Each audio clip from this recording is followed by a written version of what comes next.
Immaginatevi anche voi di trovarvi in questa situazione, di trovare cioè dei frammenti plastici all'interno del cibo che state consumando. Ciao, sono Jacopo e oggi è la giornata mondiale della sicurezza alimentare. Può capitare a chiunque di trovare all'interno di alcuni alimenti come lo yogurt, il cioccolato, il pane, la pasta, alcune contaminazioni, per esempio dei frammenti di vetro, di metallo o anche di plastica.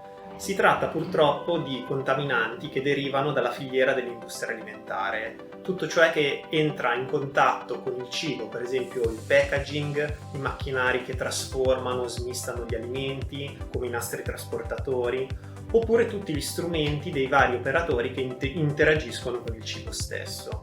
Le contaminazioni rappresentano ovviamente un elevato rischio per la salute del consumatore, ma possono causare anche degli elevati costi per il ritiro dei lotti incriminati, oltre che sicuramente un danno di immagine enorme per l'azienda che ha introdotto questo alimento sul mercato. Oggi però le aziende alimentari che ambiscono alle certificazioni per la sicurezza alimentare come BRC o IFS sono obbligate a effettuare dei controlli visivi oppure tramite dei metal detector e raggi X prima di destinare il prodotto alimentare alla vendita. Il metallo viene rilevato tramite metal detector o raggi X, mentre il vetro tramite i raggi X. Purtroppo la plastica è trasparente sia al primo che ai secondi. Questo è il motivo che ha spinto l'ATI a creare una gamma di compound termoplastici rilevabili sia al metal detector che ai raggi X, grazie alla presenza di particolari additivi. Si tratta di materiali idonei al contatto con gli alimenti sia secondo gli standard europei che quelli americani,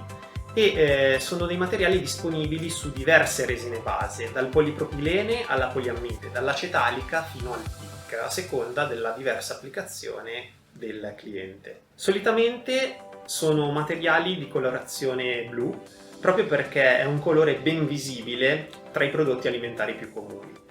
Sono però anche disponibili delle versioni in colori diversi, per esempio il verde, il giallo oppure il rosso. Quindi se sei un'azienda alimentare oppure un produttore che lavora nella filiera del food and beverage, oppure sei semplicemente interessato ad approfondire l'argomento, non esitare a contattarci o a visitare il nostro sito web. Prima di andare via, ci tenevo a dire che abbiamo tenuto un webinar sull'argomento, sui materiali rilevabili al metal detector o ai raggi X, che è possibile consultare tramite il link in descrizione.